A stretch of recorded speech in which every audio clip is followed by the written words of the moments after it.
Hello बच्चों, so let us read the question.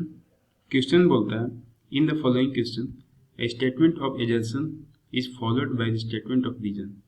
सो यहाँ पे हमारे चार ऑप्शन दिए हुए हैं 1 2 3 4। So let's read the assertion. Assertion है some organism can maintain internal homeostasis by means of the physiological process and are called regulators. Okay, ठीक है। रीजन में पढ़ते हैं कि regulators can maintain the internal homeostasis only up to limit of stressful condition. So बच्चों basically क्या है कि जो हमारे अगर हम की कॉन्सेप्ट देखते हैं इस क्वेश्चन का जो की कॉन्सेप्ट है वो है हमारा रेगुलेटर्स। तो हमारे जो रेगुलेटर्स होते हैं इनके पास एक प्रॉपर्टी होती है कि दे कैन मेंटेन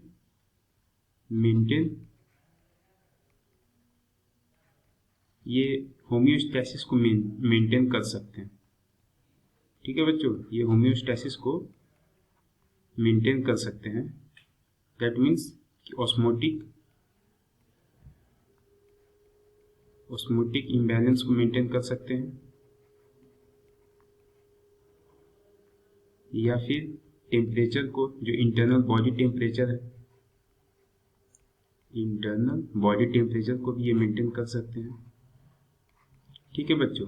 सो क्या होता है कि इसके अगर कुछ एग्जांपल्स हम देखें, सो जो बर्ड्स होते हैं वो रेगुलेटर्स में आते हैं, और जो मैमल्स होते हैं जैसे कि हम ह्यूमंस, ये सारे ही रेगुलेटर्स में आते हैं। ये अपने होम्योस्टेसिस को मेंटेन कर सकते हैं, जिसमें कि ऑस्मोटिक इम्बैलेंस अगर होता है या फिर इंटरनल बॉडी टेम्परेचर में कोई चेंजेस आता है तो ये मेंटेन कर सकते हैं।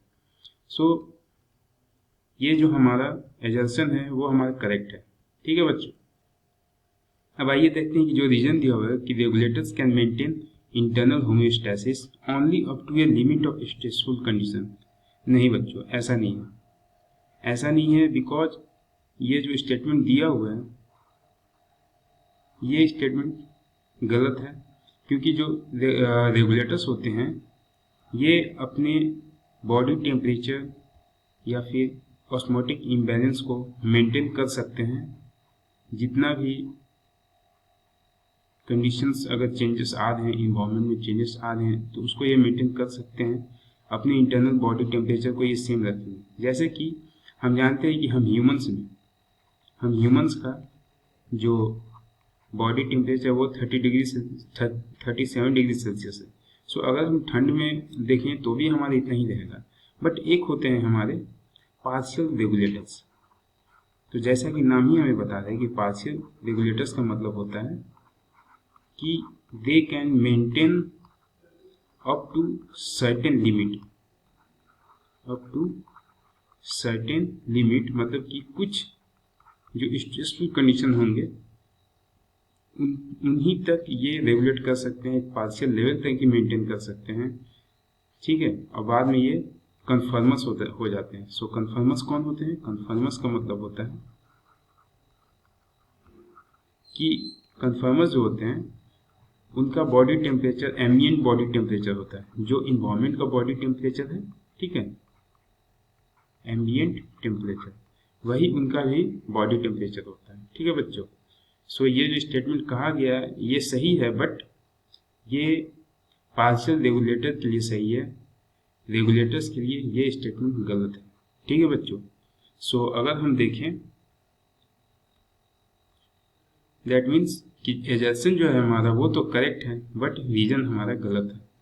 सो यहाँ पे अगर हम ऑप्शन चूज करें, सो जो हमारा थर्ड ऑप्शन है that is if assertion is true statement but reason is false then mark 3। Okay बच्चों। सो ये हमारा करेक्ट स्टेटमेंट है। दैट मीन्स कि ऑप्शन नंबर 3 करेक्ट आंसर है। ओके बच्चों। So I hope you understand the concept of this question. Thank you and best of luck.